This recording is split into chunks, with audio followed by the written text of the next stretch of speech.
Es esmu Karolīna Šādre, un mēs esam īstenībā ar ļoti daudziem no jums jau tikušies. Bet es šodien atļāvos iziet tam LinkedIn trendam cauri un paprasīt mākslīgajam intelektam, ko viņš par mani zina. Un es jau pati sevi pozicionēju tomēr kā mācību un HR eksperti. Bet mākslīgais intelekts saprot, ka es runāju tikai par datiem, par auditiem, rezultātiem, bet tālu jau tas no patiesības nav. Es tiešām fokusējos ļoti daudz un arī pēdējos, principā 2 jau gadus tiešām runāju vairāk par mācībām, par rezultātiem, par to, kā nomērīt mācību rezultātus, bet datos balstītos lēmumos un cipari, statistika, tas arī šodien būs ļoti, ļoti daudz. Smieklīgi ir tas, ka mākslīgais intelekts par mani droši vien privātā ziņā zina krietni vairāk, tikai kaķu krāsas nav pareizās. Šīs dienas tēmas pieteikums, kad mēs runājām un man palūdza šodien, vai es pat pieteicos šodien parunāt mācību pozicionēšanu, jeb to, kā mācības padarīt, izcelt saulītē, teiksim tā. Ir tā, ka mums bieži vien tās mācības organizācijās ir tādā pabērnu lomā, nevienmēr, bet bieži vien, jo tas gan ir pierādīts, ka ir 2 pirmie budžeti, ja ir krīze vai uzņēmumam slikti sākās, 2 pirmie budžeti. Viens ir mācības, otrs ir pētījumi, R&D. Tad 2 pirmie budžeti, ko mēs nogriežam uzreiz. Šodien vairāk par to, kā tās mācības padarīt par tādu stratēģisku instrumentu, kuru negribās nogriezt uzreiz, jo tā ir neatņemama sastāvdaļa, vai tas ir tāds virzītājs spēks organizācijai, kas tomēr palīdz attīstīties uz priekšu. Sāksim ar ko? Sāksim ar to, kas tad ir, kas tad šobrīd notiek. Nedaudz ieskatam, nezinu, vai jums tā ir ar jūsu mācību budžetiem, bet tas, ar ko mēs sastopamies bieži vien, ir par to, ka vai nu ir grūti sakasīt to mācību budžetu, vai arī mācību budžets varbūt ir liels, bet jebkurā gadījumā ir grūti pamatot, kāpēc. Mēs tagad pasūtīsim kādas mācības, vai mēs iesim kādās mācībās. Tas ir ieguldījums, un pēkšņi rodās pretī jautājums, bet tas ir tikai mācības, par ko mēs maksājam. Kas tad tur tāds ir? Tad tā šodienas tēma būs par to, kas tad ir tam lācītim vēderā, un kāpēc tam mācību budžetam ir jābūt kādam lielam vai kādam noteiktam. Un jāizņem kādu konkrētu daļu no visu uzņēmumu budžeta. Ir tā, ka grūti nav tādas vienotas statistikas, cik tad vidēji uzņēmums velta mācībām. Nav. To ir grūti arī izskaidrot, tāpēc, ka, ko mēs liekam tajā mācību budžetā iekšā. Vai mēs tur ieliekam tikai to, ka tās mācības, par ko mēs ārēji maksājam, vai mēs tomēr liekam arī tās godīgi visas tās stundas, ko, piemēram, es pavadu, apmācot jaunos kolēģus. Tur ir dažādi metriki, ko mēs varam ņemt, bet tāds vidējais, kam būtu teorētiski jābūt. Un šeit jūs varat pareiķināt. Es zinu, ka mums šeit ir gan solo uzņēmēji, mums te ir ģimenes uzņēmumi, mazie vidējie korporācijas, publiskai pārvaldei bija jābūt, nezinu, vai atnāca.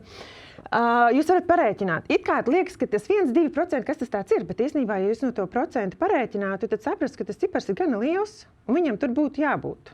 Tiešām. Un tā situācija dažādās valstīs ir, dikti atšķirīga. Es, piemēram, redzēju arī ciparu, ka Amerika tiešām saka, ka viņi uz vienu darbinieku velta $1000 līdz $1500 gadā. Latvijā tā noteikti nav. Bet, lai jūs saprastu, tas ir tiešām kaut kāds ievērojams cipars, kas būtu jāatliek mācību budžetam. Bieži vien tomēr mēs skatāmies uz to, ka mēs izdomājam, mēs ejam varbūt nedaudz no otra gala. Kas tad mums būtu jāpamācās šogad? Mums būtu jāpiemācās šitas skills šogad klāt. Cik tad tas varētu izmaksāt? Kaut ko mēs tur bišķiņ atliekam. To gribētu, lai ir bišķiņ mazāk. Bet idejiski būtu tiešām jātiecās uz to, lai mums jau būtu atlicināts tajā mūsu budžetā ļoti konkrēts cipars mācībām, ko mēs strateģiski pēc tam izmantojam tālāk. Vai kādam ir vairāk, vai jūs esat kādas tiešām organizācijā, kas vairāk kā to 1–2% no budžeta atlicina? Ir dažas organizācijas, es zinu. Un, protams, ka mēs gribētu, lai ir ar vairāk, krietni vairāk nekā tas 1–2%. Īpaši, ja mēs esam lielākā organizācijā, mums varbūt ir vieglāk to izdarīt. Un mēs arī par to šodien runāšu. Un, ja mēs esam organizācija, kas sevi pozicionē kā organizācija, kas mācās. Par to mēs arī šodien vairāk parunāsim, bet tas tiešām ir par to stratēģisko fokusu, uz ko tad mēs ejam. Nu, tad, kad tas budžets ir izdalīts, tad nākamā lieta, kas ir svarīga un ir jāsaprot, es būšu ielikusi tiešām daudz statistikas no dažādiem avotiem. Dažas būs arī tādas ļoti, ļoti detalizētas. Jums nav jāmēģina viss izlasīt. Es to galveno pateikšu, ko es gribu akcentēt. Nu, ko tad tas darba devējs sagaida, kad viņš sūta tos darbiniekus mācībās? Nu, viņš var teikt, ka viņš, protams, sagaida, lai tas darbinieks ir gudrāks, bet viņš jau sagaida, lai viņš strādā labāk, lai rezultāti ir labāki, lai uzņēmumam ir lielāka produktivitāte, efektivitāte, mazāk kļūdas. Ja? Tā kā tas nevajag kautrēties un runāt par to, ka tas nav tāds ļoti altruistisks darba devēja vēlme savus darbiniekus vienkārši tāpat mācīt, vienkārši tāpat ziedot to budžetiņu, to naudiņu, lai man darbinieki mācās.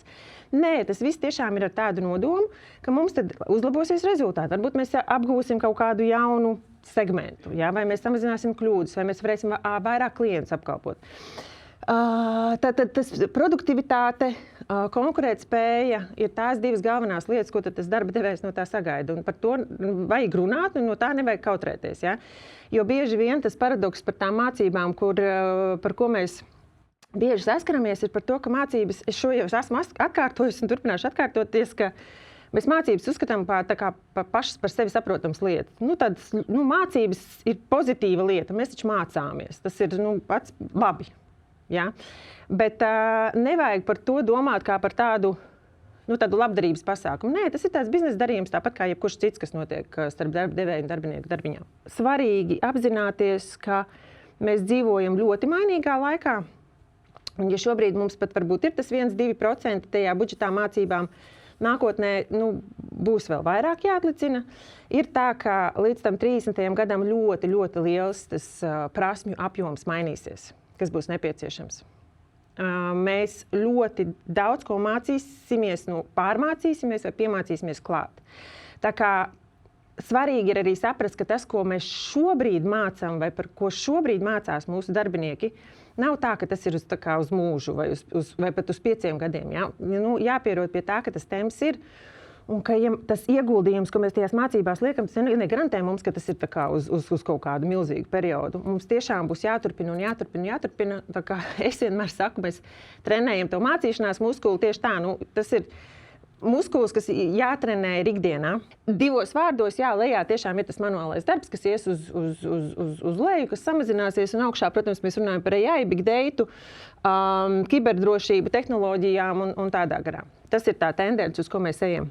44% ir ļoti, ļoti liels apjoms no tā, ko mēs šobrīd darām. Tās pamatlietas jau viņas paliek, bet ļoti daudz vēl mainīsies klāt.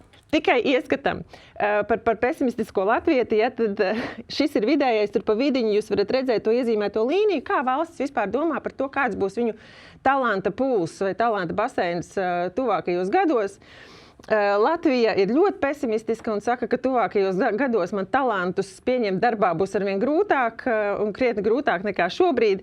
Es ļoti gribētu domāt, ka tā nav, bet tādam ieskatam un nedaudz humoram ieliku, ka nav viss tik slikti. Es domāju, ka mēs ļoti labi turāmies. Savukārt, kas vēl ir svarīgi, ja mēs runājam par to pašreiz esošo situāciju, ir tas, ka mācības vēl joprojām tiek izmantota kā galvenā vai primārā darbinieku noturēšanas metode.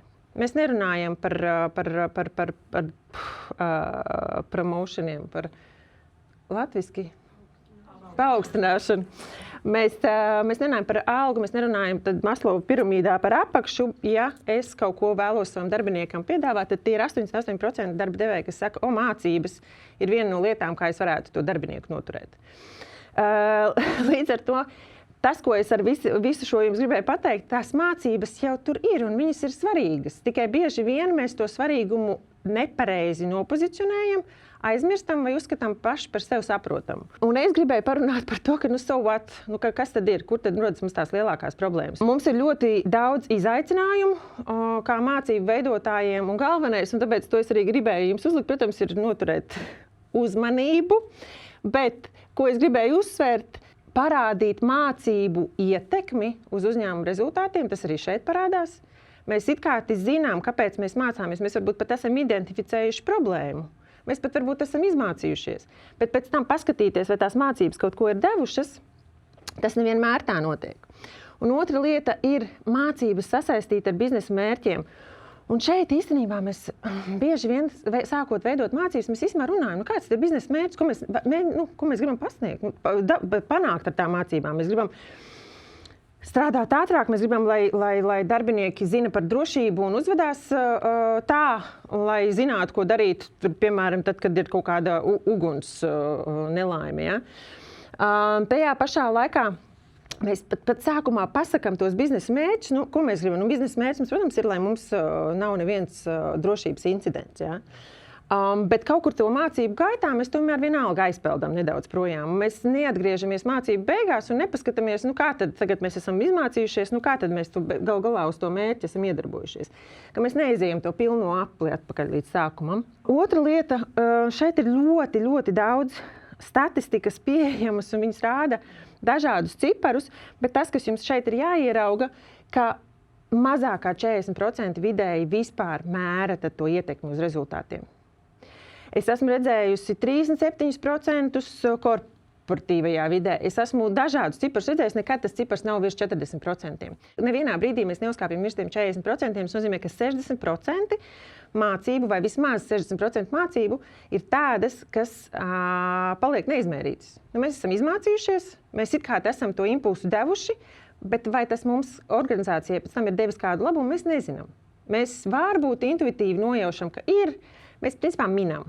Mēs tā kā minām, ka jā, ir bijis ok. Vai vismaz mēs to darbiņu esam ieguldījuši, bet vai tā atdeve ir bijusi, to mēs līdz galam nezinām. Kas vēl ir svarīgi, tajā brīdī, kad mēs mēram, mēs vēl joprojām paliekam pie tiem vanity metrics, tukšie mērījumi, tukšie metriki. Mēs ko darām? Mēs skatāmies, vai darbiniekiem patika mācības, prasam viņiem, kas mums principā, nepārprotiet, man atgriezniskā saite ir ļoti svarīga, bet tas nedrīkst būt pirmais vai primārais mācību mērījums. Viņam varēja patikt, viņam varēja nepatikt. Atgriezniskā saite ir svarīga, bet tas nedrīkst būt vienīgais veids, kā mēs mācības mēram. Vai mēs standartā mēram stundas, cik mēs darbiniekus sūtam mācīties? Gadā viņi tur izmācījušies tik un tik stundas. Jā, tas arī savā veidā ir mācījums, bet tur jau mums nav. Tās mācības bija kvalitatīvas, nebija kvalitatīvas. Vai mums bija kaut kāda jēga no tām vai nebija no tām stundām, kas īstenībā ir ļoti liels ieguldījums, ko mēs esam devuši. Tas ir vēl joprojām, tie cipari ir, tas ir 24. gads, 25. gadā nekas daudz nav mainījies. Mēs vēl joprojām runājam par tiem pašiem tukšajiem mērījumiem, ko mēs darām. Ko tad mēs varam mainīt, un tad ir par to, ko mēs varētu darīt citādāk, vai uz ko būtu jāliek uzsvers, lai tās lietas mainītos. Un pirmā ir mācību pozicionēšana kopumā. Ir daži uzņēmumi, kam DNSā jau kopš dibināšanas ir iešūtas mācības. Piemēram, Bosch ir jau sākotnēji pateicis, ka mācības ir mūsu DNSā iekodētas iekšā. Baigi labi, ja tā nav bijis DNSā, tad ko mēs varam darīt? Mēs, protams, varam tās ielikt iekšā. Es kaut kādus dažus piemērus šeit pēc krāsiņām droši vien varat atpazīt. Mēs vienkārši viņus varam iesūt. Mēs jau sākotnēji arī pieņemot cilvēkus darbā, varam runāt par mācībām kā tādu kultūras sastāvdaļu. Ja? Mēs mēģināt iešūt tajā DNSā iekšā. No tāda internacionālāka piemēra šis ir Netflix Jobs, arī publiski pieejams. Viņi arī uzreiz saka, mēs konstanti mācāmies. Tas ir mūsu way of doing things. Tas ir ok. Tas, protams, arī uzreiz iet ar to, ka mēs varam pieļaut kļūdas, un tādā garā tas, protams, iet nedaudz, varbūt pat solīti tālāk, bet jebkurā gadījumā tas iet tajā DNSā iekšā, mēs esam organizācija, kas mācās. Un tas ir par to mācību pozicionēšanu, jo sākotnēji mācības nav mums kaut kāda maza budžeta sastāvdaļa. Viņa varbūt budžetā aizņem mazu lietu, bet viņa mūsu DNSā kopumā kā organizācijā ir svarīga. Otra lieta, ko mēs varam darīt, šis ir no vienām mācībām, kur mēs spēlējāmies brainstormā, kā pārveidot tādas, viņi nav garlaicīgi, vai varbūt pārveidot tādas vienkāršas mācību terminus, nosaukumus, par to, kas kaut ko izsaka biznesam. Šis nemēģinu pateikt, ka šie ir labākie varianti, vienkārši jums ieskatām par to, kā mēs tur spēlējāmies toreiz, bet lai jūs saprastu, mums tad ir jārunā tajā biznesa valodā, tad mums par tiem biznesa mērķiem ir jārunā. Kāpēc mācības ir svarīgas? Viņas nav svarīgas vienkārši tāpēc, lai mēs tos darbiniekus apmācītu, vai vienkārši būtu jauno darbinieku ievadu programma. Mums ir jāpagriež tā, lai mēs saprotam, ko mēs biznesā ko mēs organizācijā, kā mēs ar šīm mācībām ietekmēsim organizācijas rezultātus pozitīvi. Un te var ņemt jebkāda veida tos brainstorm elementus palīgā. Šie, protams, ka pārsvarā aizejot kaut kādās mācībās, mēs sākam bišķiņ spēlēties, un tad jau tur izlien visādi varoņi un supervaroņi un spēles un tādi elementi, kas arī nav slikti. Mums arī bieži vien īstenībā mums ir gan olimpiādas bijušas, olimpiskās spēles vai olimpiādas bijušas kaut kādās mācībās un vēl kaut kā, kur mēs esam par prasmi olimpiādēm arī strādājuši. Ja? Spēlējamies nedaudz ar to valodu un nebaidāmies uzsvērt to mācību svarīgumu. Viņas ir svarīgas, un tad atzīstam to, ka viņas ir svarīgas un nemēģinam viņas padarīt mazāk svarīgas nekā tās ir. Trešā lieta ir mācību mārketings. Ja? Tikai dažus piemērus šeit ielikšu, bet tas, protams, iet sasaistē ar to, ko mēs runājam par to biznesa valodu. Padaram, un tas bieži vien iet forši ar visādām mācību kampaņām. Ja? Padaram to par tādu interesantu organizācijas, varbūt pat gamifikācijas elementu. Pozicionējam kaut kādā veidā. Tiešām domājam tajā mārketinga prizmā par mācībām. Ja, protams, jūs arī pāris slaidus atpakaļ redzējāt, ka vēl joprojām puse no mācību veidotājiem atzīst, ka ir grūti noturēt to uzmanību un engagementu. Nav tas tikai par darbinieku motivāciju, bet tas arī palīdz. Tajā mārketingā, protams, ka tas palīdz, ka ja tevi nopozicionē, ka tu esi, tas ir ļoti liels ieguvējs, ja tu tajās mācībās esi. Šeit piemērs par to DigiFit. Un es ieliku, starp citu, arī piemēru tas pats mūsu valsts pārvalde. Man ļoti patika, es vasarā skatījos, viņiem visa vasara bija esi digitālajā tonusā. Un viņiem bija dažādas mācību aktivitātes valsts administrācijas skolē. Dažādas mācību aktivitātes, kas tiešām uz to bija vērsts, uz to digitālo prasmju attīstīšanu. Un viņi visu vasaru ar šo sloganu gāja, esi digitālajā tonusā. Ļoti labi viņiem aizgāja. Tā kā tur nav jāskatās tikai uz kādiem lielajiem piemēriem. Noteikti var paskatīties arī, ko dara citi. Te mēs nonākam arī pie tiem mērījumiem, ja, tad par tiem datiem. Šeit nedaudz citādākā prizmā, bet pa lielam es esmu ielikusi to pašu Kirpatriku. Tie, kas Kirpatriku arī bieži no manis dzird, un droši vien, ka vispār mācību industrijā dzird, kas šeit ir jāsaskata. Tad, protams, ka tie tumši zilie ir tie rādītāji, kas mums visvairāk palīdz saprast, kā mēs ietekmējam mācību rezultātus organizācijām. Un jo tu esi augstāk un jo tu esi gaišāk zaļš, tie ir tie, kas ir tie tukšie metriki. Ja? Tad reakcija un attieksme, tas ir tas, ko es teicu, tie tukšie metriki, kā tev patika mācības. Un mēs, protams, gribam nokāpt ar vien tuvāk tam 3., 4., 5. līmenim, kur mēs skatāmies, kā tās mācības tiešām to organizāciju ietekmē. Tas ir droši vien tāds mans pēdējo gadu misija staigāt, kur vien man ņem pretī par dažādām organizācijām un stāstīt, ka izkāpjam ārā no atgriezniskās saites atsauksmēm un zināšanu pārbaudes testiem. Tie var būt, bet tas nav tas tavs primārais mērījums. Tam ir jābūt krietni jēgpilnākam tam mērījumam. Jā, tas aizņem laiku.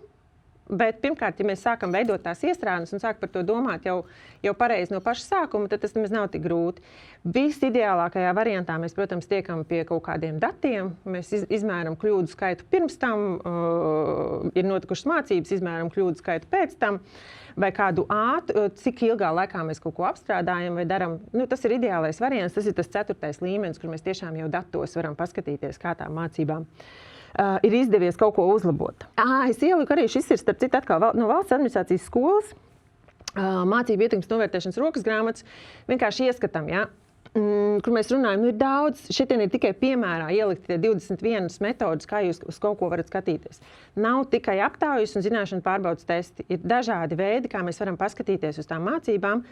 Tās var būt arī īstenībā intervijas. Visvienkāršākais ir tas pats novērojums, ka mēs sakam, kā liekas, ko tad es te sēdēju un kaut ko novēroju. Nē, tas īstenībā vienkārši ir, es piefiksēju to situāciju pirms mācībām un piefiksēju situāciju pēc mācībām. Man pat varbūt nav dati, uz ko balstīties, bet vismaz es esmu sapratis, vai tas biznesa mērķis, ko es mēģināju panākt, vai viņš ir noticis, vai es tur esmu nokļuvis. Ja mēs paskatāmies no tāda HR viedokļa, arī ir vairāk veidu, kā mēs to varam skatīties. Bet, protams, ka tas jebkurā gadījumā ir, ja mums ir tie engagement survey, ja mums ir iespēja izmērīt to darbinieku retentionu, atkal visi angļu vārdi, piedodiet. Bet katrā ziņā mums bieži vien ir arī lielākās organizācijās iespēja skatīties uz tiem paaugstinājumu reitiem.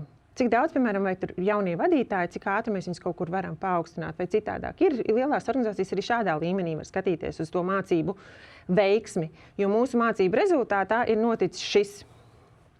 Šī ir īstenībā pēdējais pāris lietas. Gamifikācija, šis vārds ir mācībās dikti ilgi jau. Tiešām, jau man liekas, kādus gadus 10 vismaz mēs runājam par gamifikāciju mācībās. Vēl joprojām mums ir bedžiki, vēl joprojām mēs krājam punktus, tas vēl joprojām tur viss ir, bet mēs ejam nedaudz nākamajā līmenī. Mēs spēlējamies arī ar nozīmi, ļoti daudz ar vārdiem, tas atkal sajiet kopā ar mārketingu. Šeit vienu piemēru pieliku, bet man ir vēl Starbucks, brīnišķīgi, ar savu brendu spēlējās. Šis ir jauno vadītāju apmācības. Un viņi vienkārši pajautā, you're not alone, tiksimies tikos un tikos. Arī lielisks veids, kā vienkārši spēlēties ar tām lietām, kas jau tev iekšēji neko nemaksā. Bet tā gamifikācija jaunā līmenī spēlēties arī ar šādām lietām. Trešā un pēdējā, ko es jums rādu, visi mūsu sociālie tīkli. Ja? TikToka variants. Ejam TikTokā, spēlējamies ar mācībām TikToka veidā.